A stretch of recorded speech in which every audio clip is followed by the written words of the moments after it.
A dream in stone. Barcelona awakens. Picture this, the narrow cobblestone streets of Barcelona in 1882, still damp from the morning mist rolling in from the Mediterranean. Gas lamps flicker against whitewashed walls, casting long shadows between buildings that have stood for centuries. The air carries the scent of fresh bread from corner bakeries and the distant salt of the sea. This is a city caught between worlds, between the weight of its medieval past and the electric promise of a new age. You know that feeling, don't you? Standing at the threshold between what was and what could be. The weight you carry as a leader often feels like this, heavy with history, pregnant with possibility.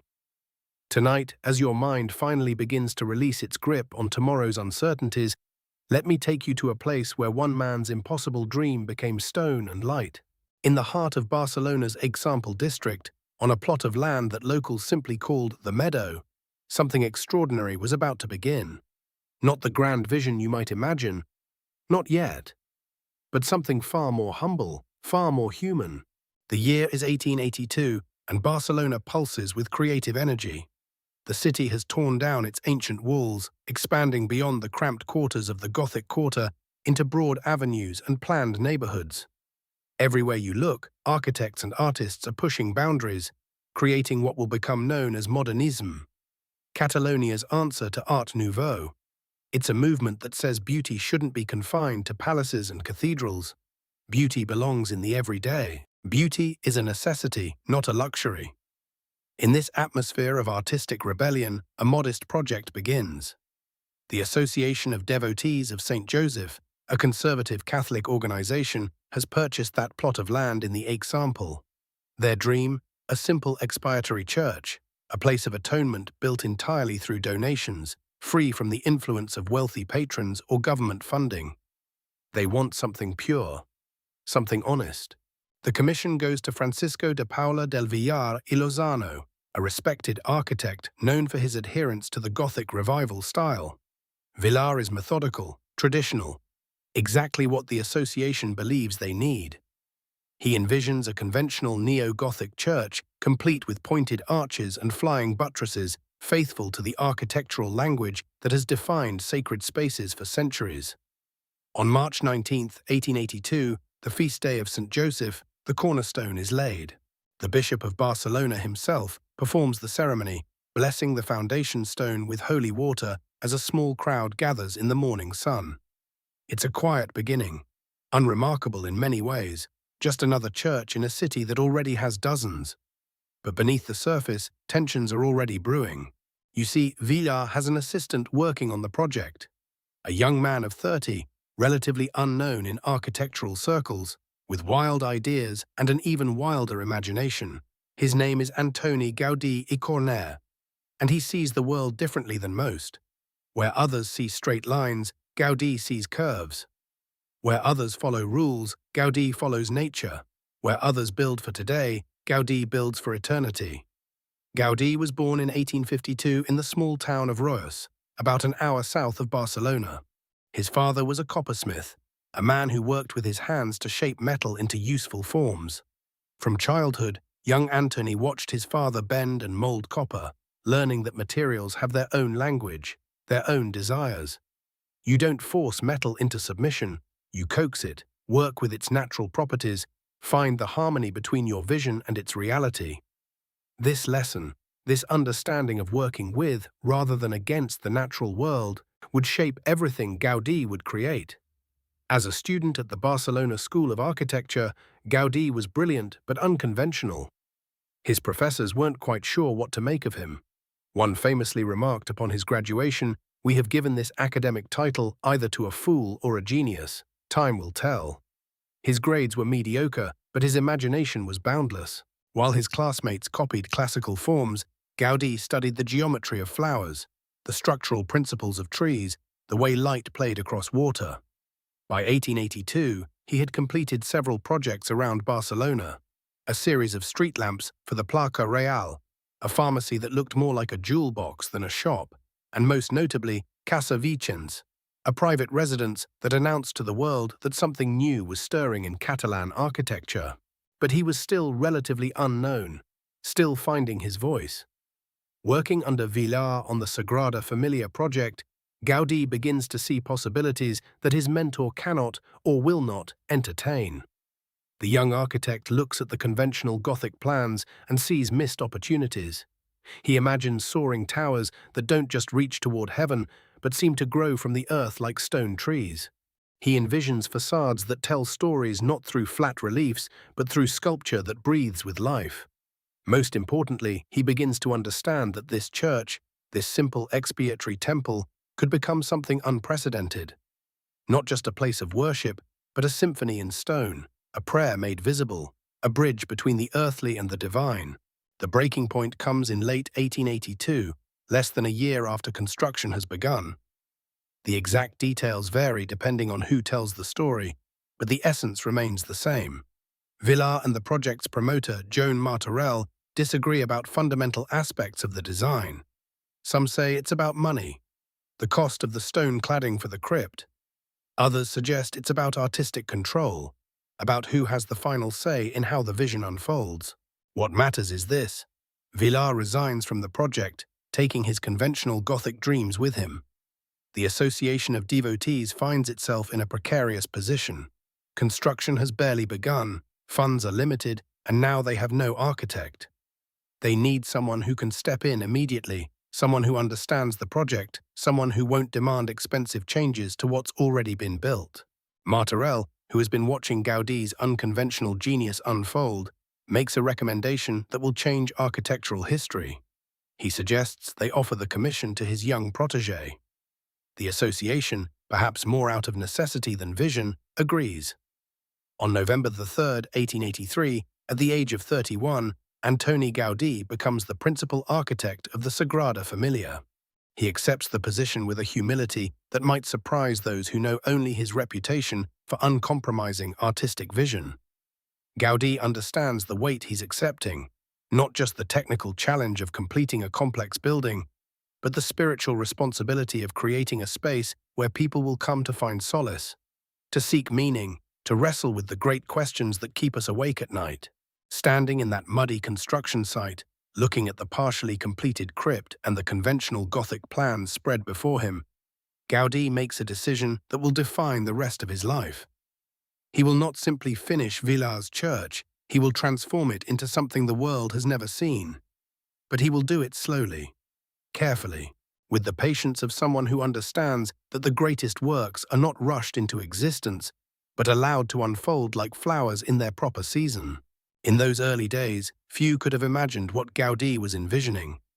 The young architect keeps his most radical ideas to himself, focusing first on completing the crypt according to Villar's plans, but with subtle modifications that hint at the revolution to come. The columns in the crypt are slightly different, more organic in their proportions. The stonework shows a level of craftsmanship that goes beyond mere functionality into the realm of art. Gaudí begins to assemble his team. Not just architects and engineers, but sculptors, craftsmen, and artisans who share his vision of architecture as a total work of art. He understands that what he's building cannot be created by one person alone. It requires a community, a family of creators united by a common dream. The weight you carry in your own work, that sense of responsibility for something larger than yourself. Gaudí felt this deeply. But he also understood something that perhaps your restless mind, spinning through tomorrow's challenges, needs to remember tonight.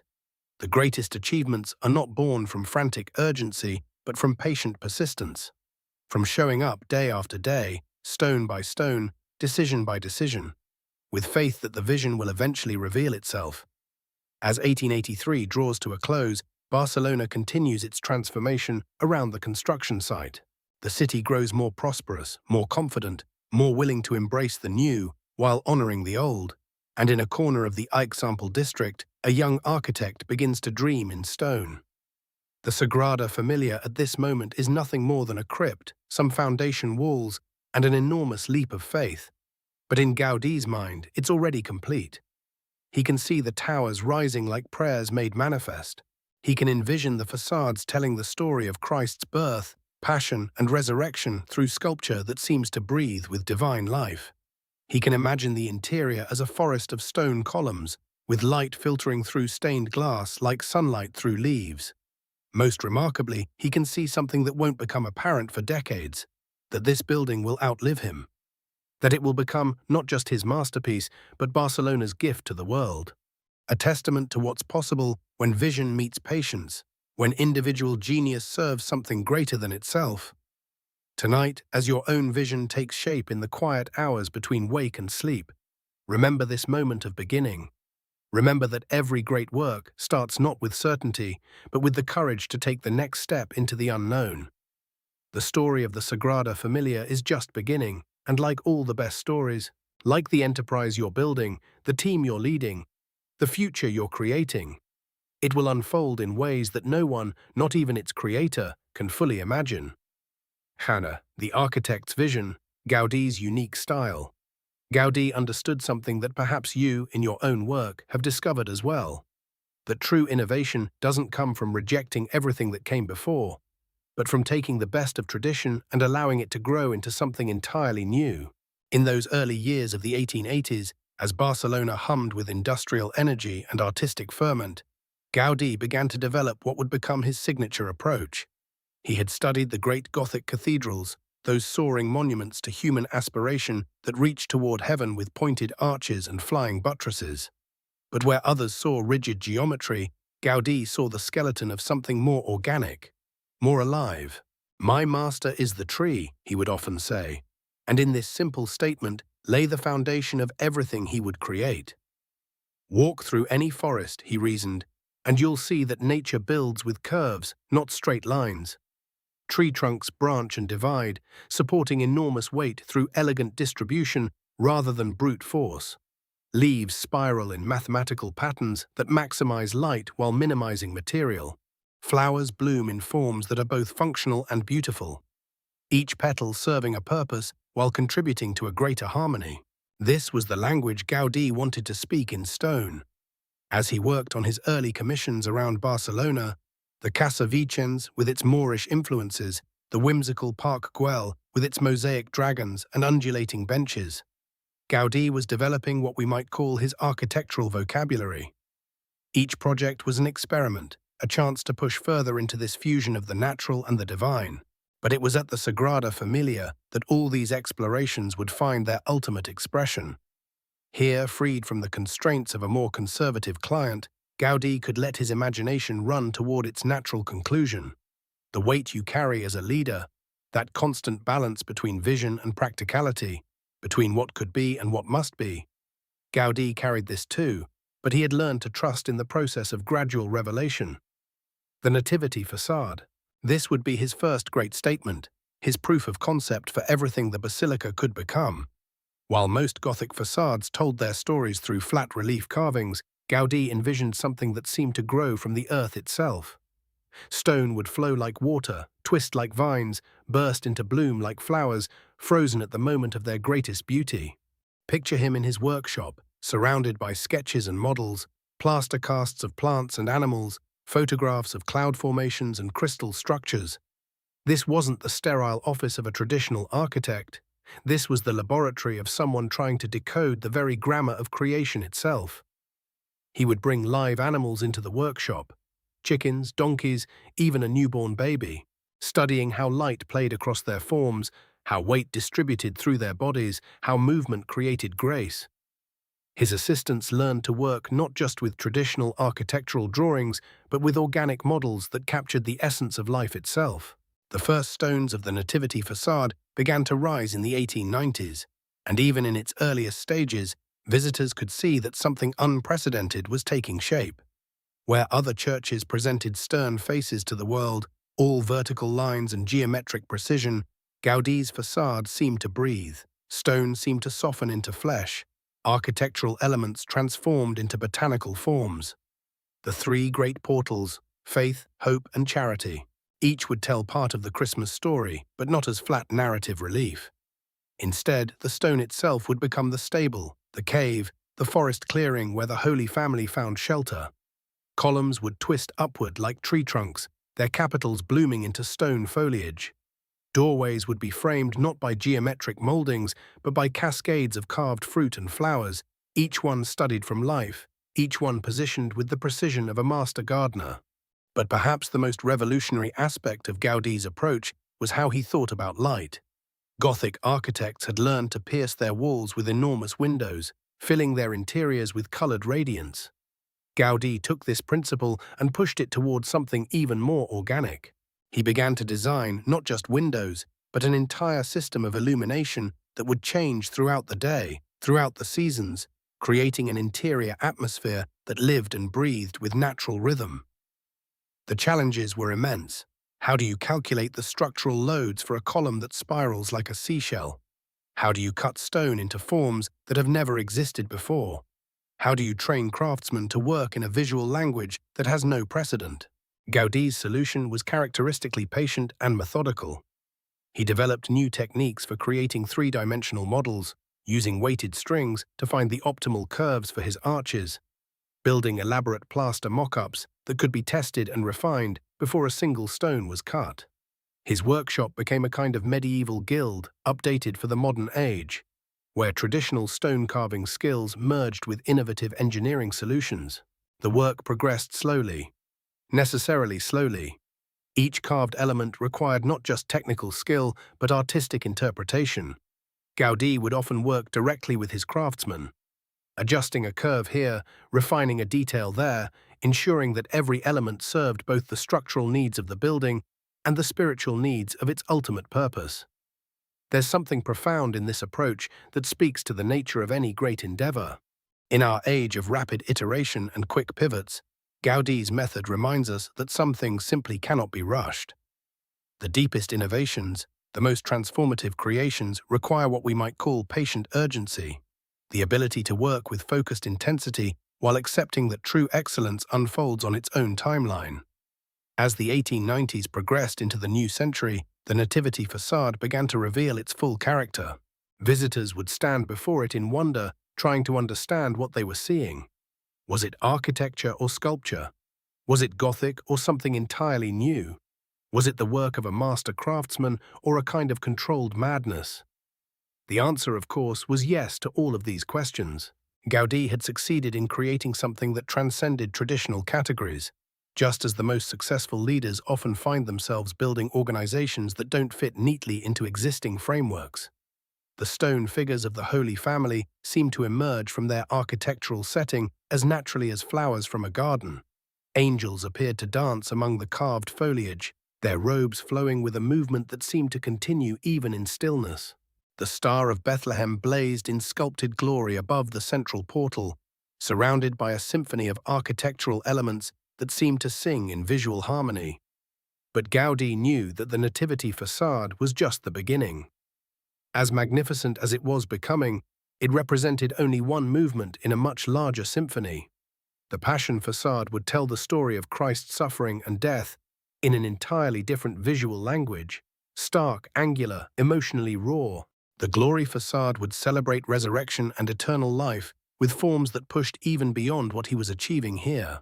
And rising behind these facades, the main body of the basilica was beginning to take shape according to principles that would revolutionize ecclesiastical architecture, the forest of columns that would support the roof, each one calculated to carry its load through organic branching rather than brute compression, the vaulting system that would distribute weight like the canopy of a great tree, the towers that would rise like frozen music, each one tuned to ring out across Barcelona with bells that would announce not just the hours, but the seasons, the feast days, the great moments of human celebration and mourning.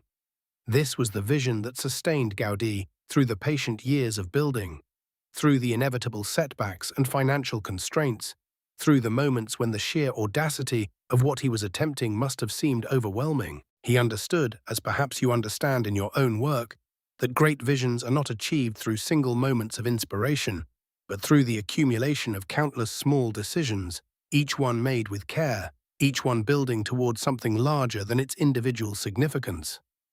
The Nativity facade, as it neared completion of its first phase, stood as proof that the impossible could indeed be made manifest in stone and mortar. But more than that, it stood as an invitation to see the sacred in the natural the eternal in the temporal, the divine in the details of everyday craftsmanship. Tonight, as your own projects and dreams settle into the quiet space between conscious effort and unconscious processing, remember Gaudí in his workshop, surrounded by models and sketches, patiently working out the next problem, the next innovation, the next step towards something that had never existed before. The weight you carry, the vision you're nurturing, the future you're building stone by stone, these too are part of humanity's great cathedral, rising slowly but surely towards something magnificent. A forest of stone, the cathedral's interior. As you step across the threshold, leaving behind the carved stone stories of the facade, you enter a world that defies every expectation of what a cathedral should be. The interior of the Sagrada Familia rises around you like a primordial forest, a forest of stone that seems to breathe with ancient wisdom. These are not the rigid columns of classical architecture, those perfect cylinders that speak of mathematical precision and human dominance over nature. No, Gaudí has given you something far more profound. The columns that soar toward the vaulted ceiling branch and divide like the trunks of massive trees, their surfaces carved with the subtle irregularities of bark, their proportions following the golden ratios found in living wood. Stand here in the nave, and you understand immediately what Gaudí meant when he said his teacher was nature herself. Each column rises with the organic grace of a sequoia, beginning thick and sturdy at its base, then branching as it climbs, dividing into smaller supports that spread like the canopy of an ancient oak. The weight you carry, distributed and shared, just as these stone trees distribute the immense weight of the ceiling above. The mathematics here are not the cold calculations of engineering textbooks, but the warm geometry of growth itself. Gaudí studied the branching patterns of trees, the spiral arrangements of pine cones, the hyperbolic curves of leaves catching morning light. Every surface, every angle, every proportion in this sacred space follows the same principles that govern the forest outside, the same patient, purposeful growth that shapes what you're building in your own life. Look up. Let your eyes follow these stone branches as they spread and interweave overhead. The ceiling becomes a canopy of vaulted leaves, each surface catching and reflecting light in ways that change throughout the day. This is architecture that lives and breathes, that transforms with the passing hours, just as a real forest shifts from dawn to dusk. And the light, the light that filters through Gaudí's vision, is something beyond description.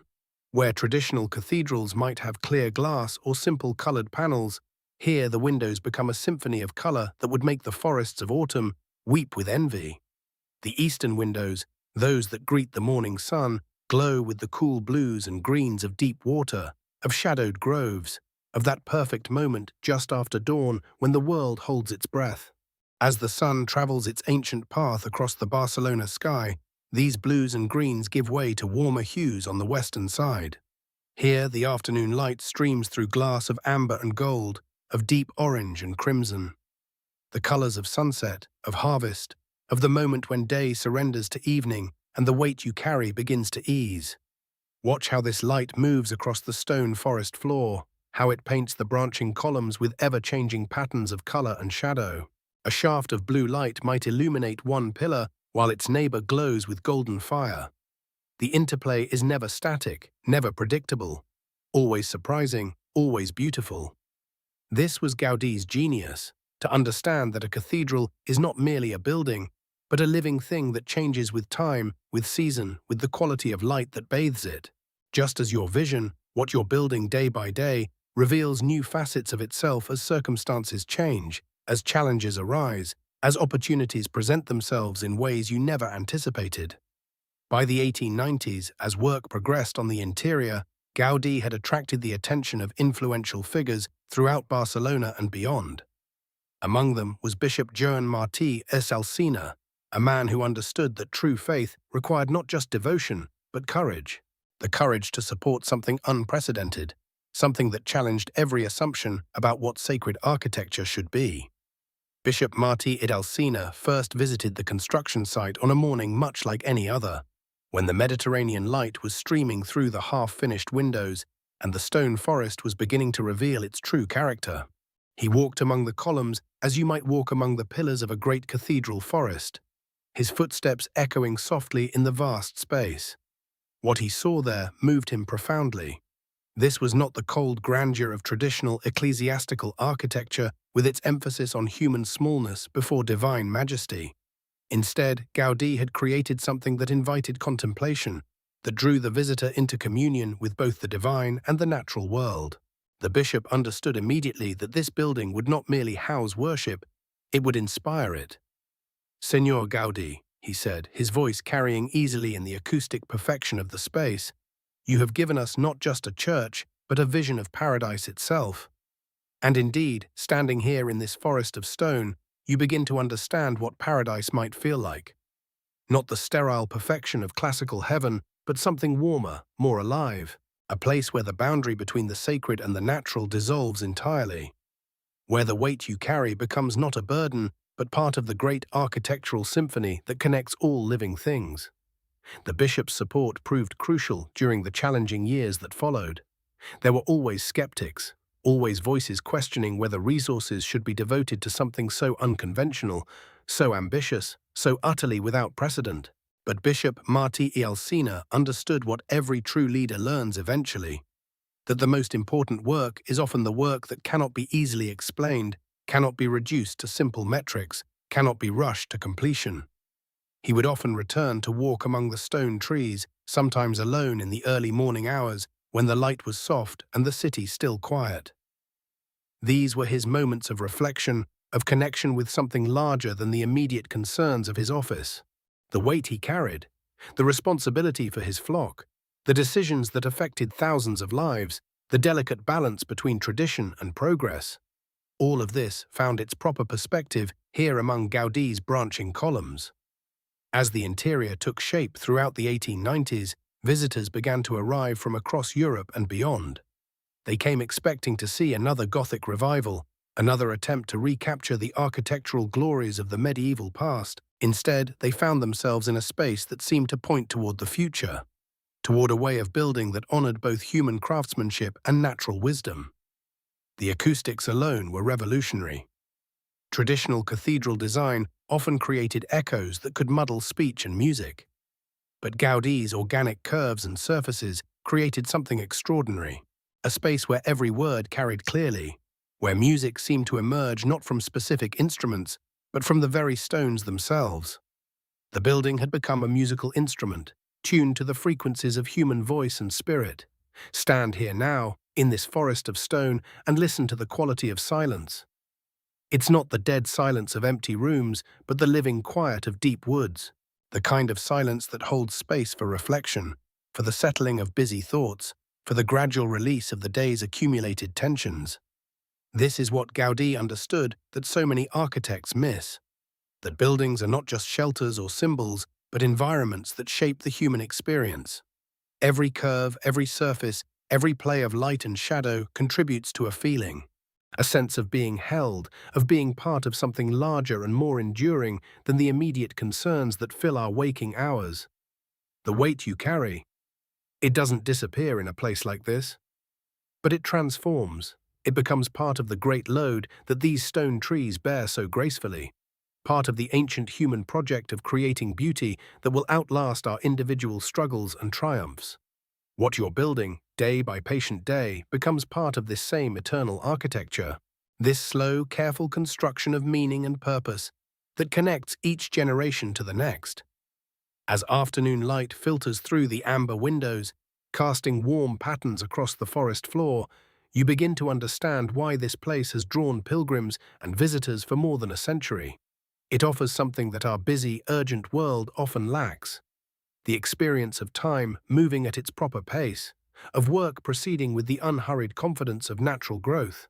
Here, among these branching columns, the frantic rhythms of daily urgency give way to something deeper: the steady pulse of creation itself, the patient accumulation of beauty and meaning that happens stone by stone, decision by decision, day by day. The cathedral teaches what every sustainable vision requires: that the most important work is often the slowest work, the work that builds not just for immediate need, but for generations yet to come.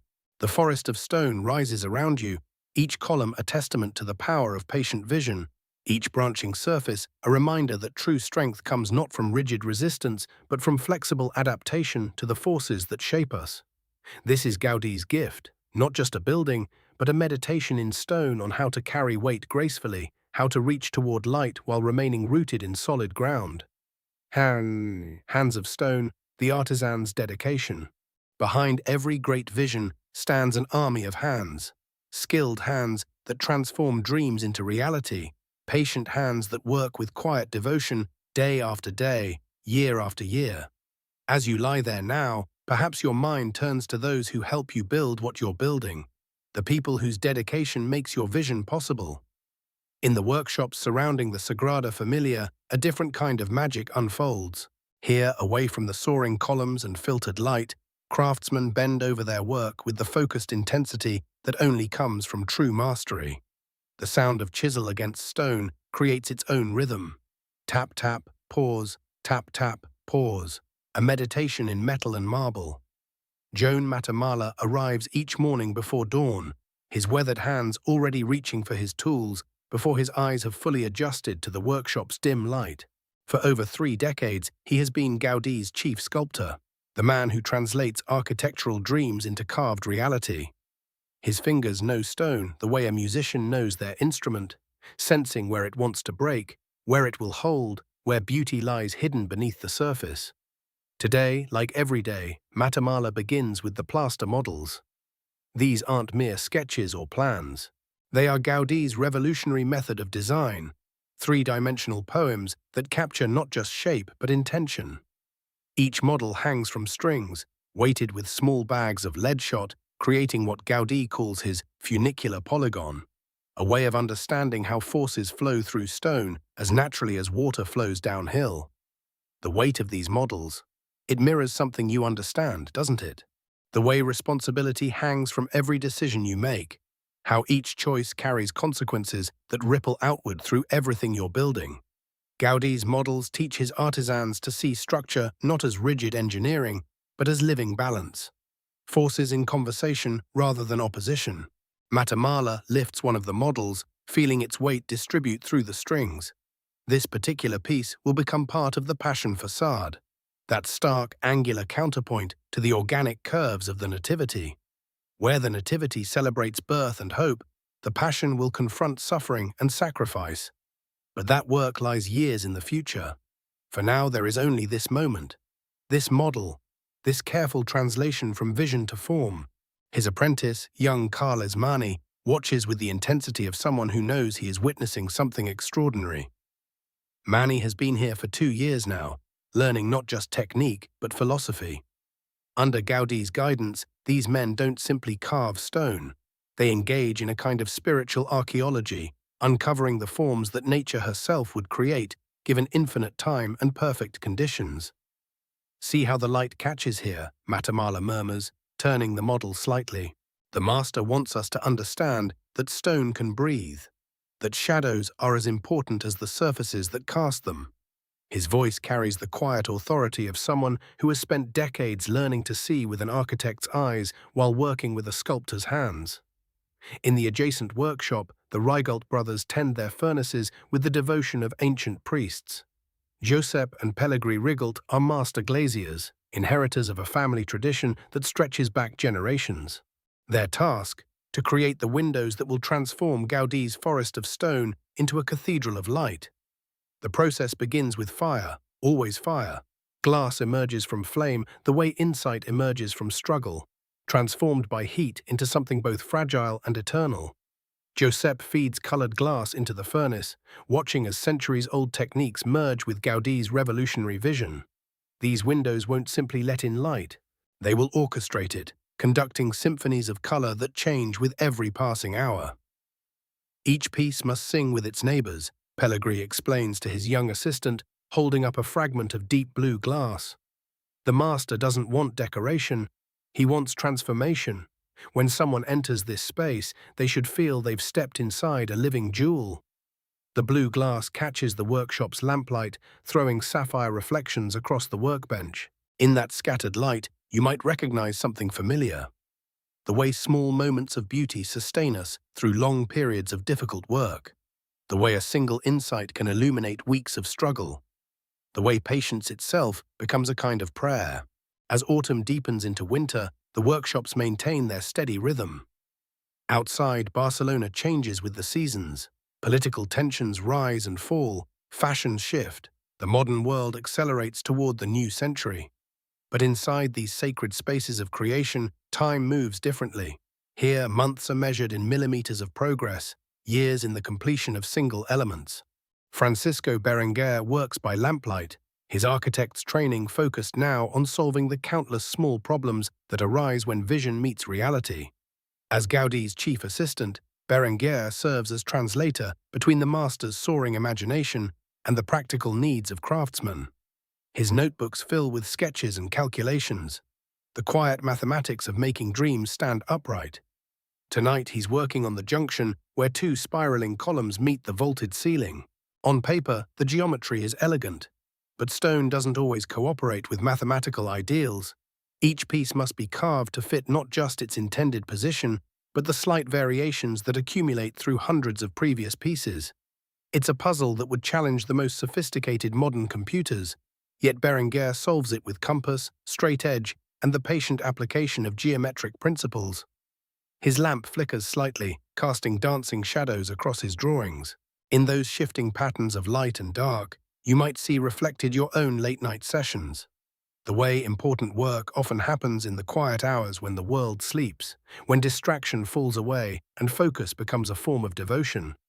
The stone carvers work in pairs, their movements coordinated through years of collaboration. Pau Gargallo and Ismael Smith approach each block of limestone like surgeons approaching a patient, with respect, precision, and absolute attention. Their chisels remove only what must be removed, revealing rather than imposing the forms that wait within.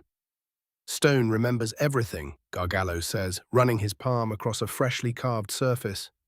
Every impact, every pressure. Our job is to help it remember the right things. His hands, calloused from decades of work, can detect variations in texture invisible to untrained eyes. This tactile knowledge, it's something that can't be taught from books or plans. It emerges only through years of patient practice, countless hours of careful attention. Smith nods, understanding flowing between them without need for words. They've been working together so long that their individual techniques have merged into something larger, a shared vocabulary of stone and steel that serves Gaudí's vision while honoring their own mastery. In the metalworking shop, the Jujol family creates the intricate ironwork that will eventually grace the cathedral's doors and windows. Their forge glows like a captive star, its heat transforming raw iron into delicate botanical forms. Vines and leaves emerge from flame and hammer blows, nature interpreted through the ancient alchemy of metallurgy. Young Josep Maria Jujol watches his father work, learning through observation the subtle signs that indicate when metal is ready to yield, when force should be applied, when patience is required. This knowledge passes from hand to hand, generation to generation, a living tradition that connects these craftsmen to medieval masters who built the great Gothic cathedrals. The rhythm of hammer on anvil, it echoes something deep in human experience, doesn't it? The way all meaningful work requires this alternation of pressure and rest, force and patience. The way we shape our visions through repeated, focused effort. Each blow precise, each pause intentional. As midnight approaches, the workshops gradually quiet. One by one, the craftsmen set down their tools, cover their work, bank their fires for tomorrow. But the work itself never truly stops. In the darkness, plaster continues to cure, adhesives bond more firmly, and the stone itself settles into its new configurations. Gaudí walks through the silent workshops, his footsteps echoing softly in the emptiness. He pauses at each workstation, examining progress, noting details, feeling the accumulated weight of all these dedicated hands working toward his impossible dream. In this quiet hour, surrounded by the evidence of human skill and devotion, perhaps he feels what you feel now. The profound responsibility of carrying a vision that depends not just on your own efforts, but on the trust and dedication of others. The weight you carry. It's shared weight, distributed across all the hands that help you build what you're building. The cathedral rises not through individual genius alone, but through collective devotion. Each craftsman's skill adding to the whole, each day's patient work contributing to something that will outlast them all. A life's work, Gaudí's complete devotion. By 1910, something had begun to change in Antoni Gaudí. The man who had once moved through Barcelona's social circles, who had attended the opera and dined with patrons, began to withdraw from the world beyond his cathedral. The Sagrada Familia was no longer simply his greatest work. It was becoming his entire existence. You might recognize this transformation. Perhaps you felt it yourself. That moment when what you're building stops being a project and becomes a calling. When the boundary between your life and your work dissolves so completely that you can no longer tell where one ends and the other begins. Each morning, Gaudí would walk from his modest rooms near the construction site, his clothes growing simpler with each passing year. The fashionable young architect, who had once worn fine suits, now dressed like a monk. His appearance so austere that strangers sometimes mistook him for a beggar. But his eyes, those who knew him said his eyes burned with an intensity that seemed to see through stone and time itself. He had moved into a small house on the cathedral grounds, a simple dwelling that allowed him to be present for every decision, every detail, every moment of progress. From his window, he could see the towers rising, could hear the constant rhythm of chisel against stone that had become the soundtrack of his existence. The weight you carry in your own work, the way it follows you home, occupies your thoughts in quiet moments, shapes your dreams. Gaudí had surrendered to that weight completely. But perhaps surrender isn't the right word. Perhaps what he had found was a kind of liberation, the freedom that comes from knowing exactly what your life is for. His days began before dawn. While Barcelona still slept, Gaudí would walk among the scaffolding, examining the previous day's work by lamplight. He would run his hands over newly carved stone, checking the curve of an arch, the angle of a column. His fingers had become instruments of measurement, able to detect the slightest deviation from his vision. By sunrise, he would be in his workshop, surrounded by the plaster models that had become his language for communicating with the craftsmen. These weren't simple architectural drawings. They were three-dimensional prayers, each one capturing not just the shape he wanted, but the spirit he was trying to invoke in stone. You know this feeling, this need to get every detail exactly right. The way a single misplaced element can keep you awake at night, not because it matters to anyone else, but because it matters to the integrity of what you're building. Gaudí felt this with every curve, every surface, every play of light across stone. The cathedral had become his teacher as much as his creation. Each problem it presented. The challenge of making stone seemed to grow like living trees. The complexity of calculating loads for structures that had never been attempted pushed him toward solutions that seemed to come from somewhere beyond his conscious mind. He would spend hours in meditation before the altar, not seeking divine inspiration in any mystical sense, but allowing his mind to become still enough to perceive the logic hidden within his vision. The same way you might sit quietly with a particularly complex challenge, letting your analytical mind rest until the deeper wisdom can surface. The business of construction, the endless decisions about materials and methods, the coordination of dozens of craftsmen, the management of limited funds. All of this Gaudí handled with the same meticulous attention he brought to artistic details. He understood what many creators struggle to accept, that the practical and the visionary are not separate realms, but different aspects of the same responsibility. When stone shipments arrived from the quarries, he would examine each piece personally, selecting which blocks would serve which purpose. His eye could see the finished element hidden within the raw material, the way a master sculptor sees the statue waiting inside the marble. But more than that, he could see how each piece would contribute to the cathedral's larger harmony. The financial pressures were constant. The project survived entirely on donations, on the faith of ordinary people who contributed what they could to something they might never see completed. Gaudí felt the weight of this trust deeply.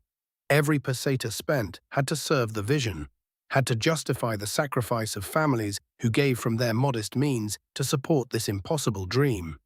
You understand this burden, the weight of other people's faith in what you're building, the way their trust becomes both fuel and responsibility, driving you forward while holding you accountable to something larger than your own ambitions.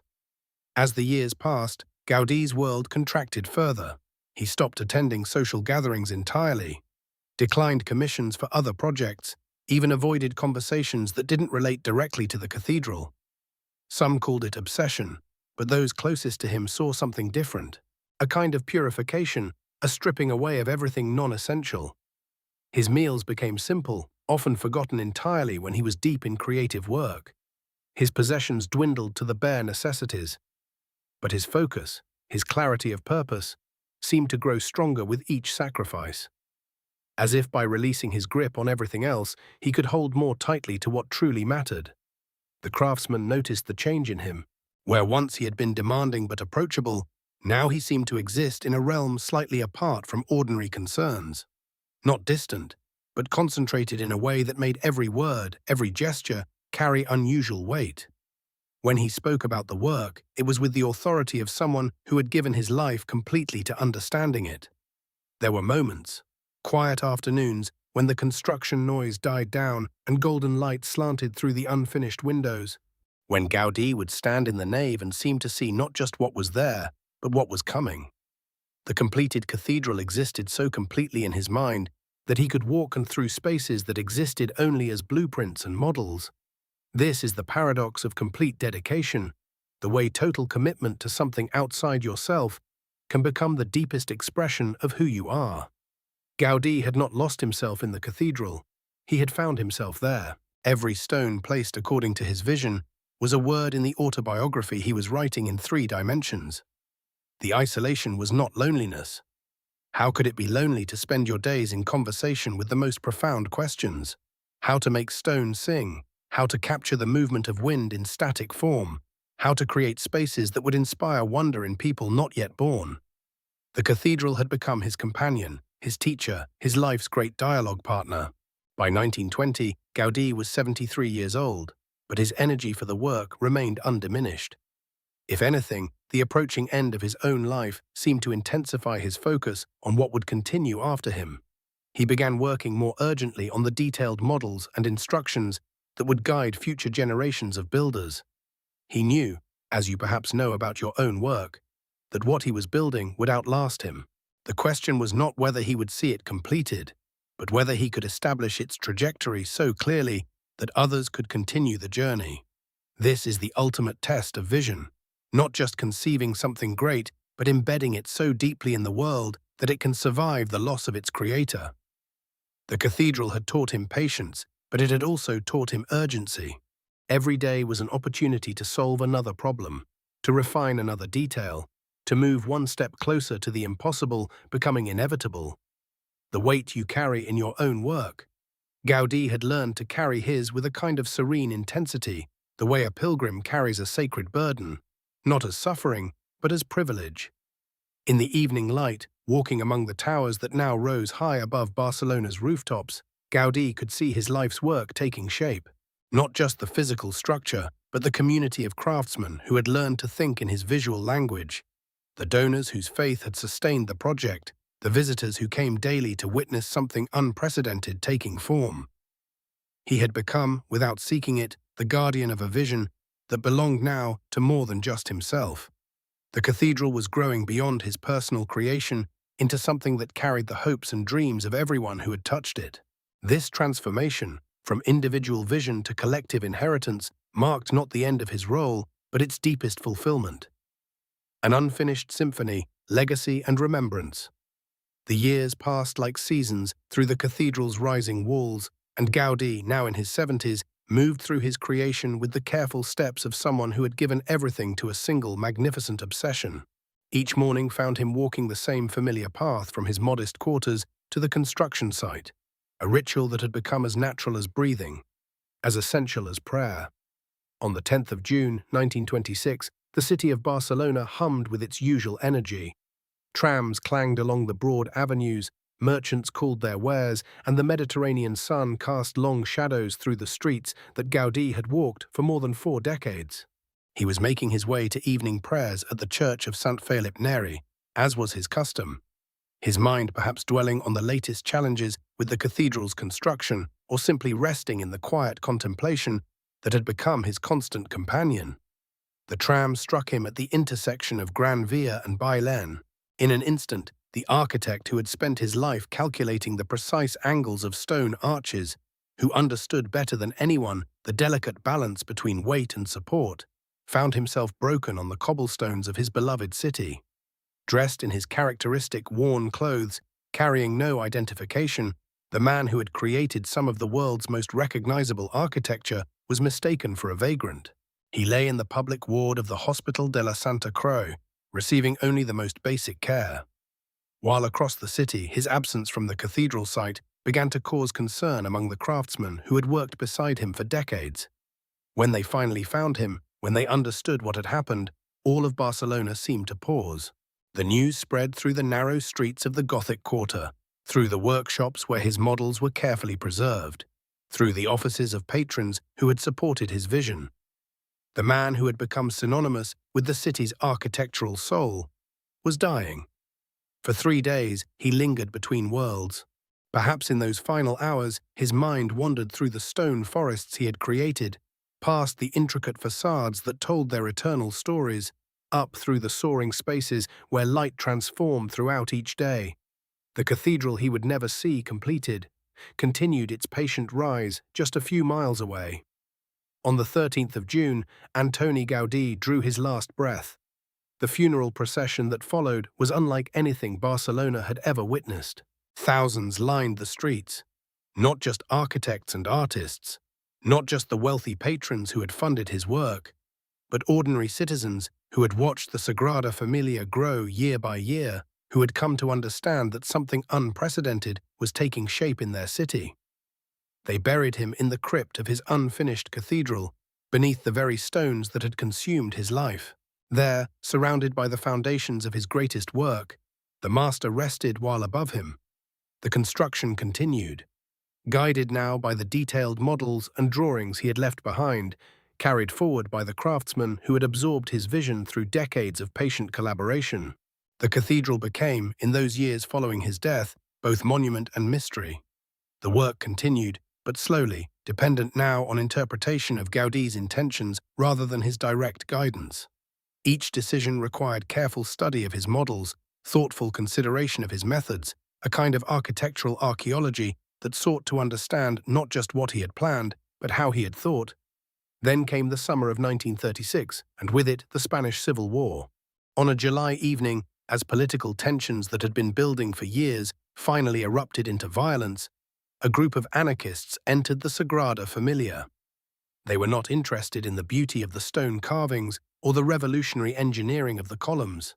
They saw only a symbol of the old order, of the church and the establishment they were determined to destroy. In the crypt where Gaudí lay buried, they started fires. The flames consumed decades of irreplaceable work, the plaster models that had guided construction, the detailed drawings that captured his evolving vision, the photographs that documented each stage of the cathedral's growth. Smoke filled the spaces where Gaudí had once walked with such careful attention, where craftsmen had spent their lives translating dreams into stone. When the fires finally died, when the smoke cleared and the damage could be assessed, it seemed as though the cathedral's future had been reduced to ash. So much knowledge, so many years of patient documentation, lost in a single night of revolutionary fervor. The fragments that remained were like pieces of a vast puzzle, with crucial sections missing, with connections severed that might never be restored. For years afterward, the Sagrada Familia stood incomplete and wounded. The Spanish Civil War gave way to Franco's dictatorship, and Spain turned inward, away from the international currents that might have brought resources and attention to the abandoned project. The cathedral became a kind of beautiful ruin, magnificent in its partial completion, haunting in its unfinished state. But something remarkable happened in those quiet decades. The vision that Gaudí had nurtured, that had grown beyond his personal creation into something belonging to the community, proved more resilient than any individual plan or model. The craftsmen who had worked with him, those who had absorbed his methods and understood his intentions, began the painstaking work of reconstruction. They gathered the fragments of burned models like archaeologists piecing together ancient pottery. They studied photographs, compared notes, interviewed elderly workers who remembered conversations with the master. Slowly, carefully, they began to rebuild not just the physical models, but the understanding that had been lost, creating a new foundation of knowledge upon which the work could continue. As the decades passed, as Spain emerged from its long isolation and Barcelona reclaimed its place as a center of art and innovation, the Sagrada Familia began to rise again. New generations of architects and craftsmen took up the work, bringing modern techniques to bear on Gaudí's 19th-century vision, using computer modeling to understand his complex geometries, employing contemporary materials to realize his organic forms. The cathedral that grows today is both faithful to Gaudí's original conception and inevitably different from what he might have created. Each generation of builders has brought their own understanding, their own interpretation of his intentions. The work has become a conversation across time, between the master who conceived the vision and the countless hands that have shaped it, between the Barcelona of Gaudí's era and the global city it has become. Standing now in the completed nave, surrounded by the forest of columns that branch toward heaven, bathed in the colored light that streams through windows Gaudí could only have imagined, visitors experience something that transcends any single architect's vision. They encounter the accumulated devotion of more than a century, the patient persistence of countless individuals who believed that some things are worth building slowly, worth building right, worth building for generations yet to come. The weight you carry in your own endeavors, the pressure of deadlines and expectations, the burden of responsibility for what you're building, finds a different perspective here. The Sagrada Familia teaches a profound lesson about time and patience, about the difference between what can be rushed and what must be allowed to unfold according to its own deeper rhythm. Gaudí understood, perhaps better than any architect before or since, that the greatest creations emerge not from haste, but from sustained attention, not from individual brilliance alone, but from the accumulated wisdom of communities working toward shared visions. The cathedral stands as proof that some things grow more beautiful, more meaningful, more complete when they're allowed to develop across generations. Today, as construction continues toward the projected completion in the coming decade, the Sagrada Familia serves millions of visitors as both artistic masterpiece and spiritual sanctuary. They come from every corner of the world to witness something that exists nowhere else. A building that bridges the medieval and the modern, the sacred and the artistic, the individual vision and the collective achievement. In the morning light, the Nativity facade tells its eternal story of birth and hope with the same intricate detail that Gaudí supervised more than a century ago. The stone figures seem to breathe with life. The carved vegetation appears to grow from the very walls, creating a sense of organic vitality that transforms architectural ornament into something approaching miracle. As evening approaches and the western light streams through the Passion facade, the more austere carvings of Josep Maria Subirachs cast dramatic shadows that speak of sacrifice and transcendence. Here, where Gaudí's detailed plans gave way to contemporary interpretation, the cathedral demonstrates its capacity to honor the past while embracing the future, to remain faithful to its founding vision while allowing for new expressions of ancient truths. Inside, the great columns rise like a petrified forest, their branches spreading to support vaults that seem to float weightlessly overhead. The play of light and shadow changes throughout the day, creating an ever-shifting interior landscape that rewards contemplation, offering new discoveries to those who take time to truly see, to truly rest in the presence of something larger than themselves. This is Gaudí's ultimate gift to those who carry heavy burdens, who build under pressure, who wonder whether their efforts will endure. The Sagrada Familia stands as proof that patient work, sustained over time, can create something more beautiful and more meaningful than anything achieved through haste. That the weight we carry in service of worthy visions becomes, in the end, part of humanity's eternal project of creation and hope and transcendent beauty flowing like music through stone and light and time itself, reminding us that what we build with love and patience and unwavering dedication becomes part of the great symphony that plays across generations, connecting us to something larger than our individual struggles, something as enduring as the light that will continue to stream through these windows long after we have laid down our own burdens and found our rest in the knowledge that we too have added our notes to the endless, unfinished, ever-beautiful song of human creation.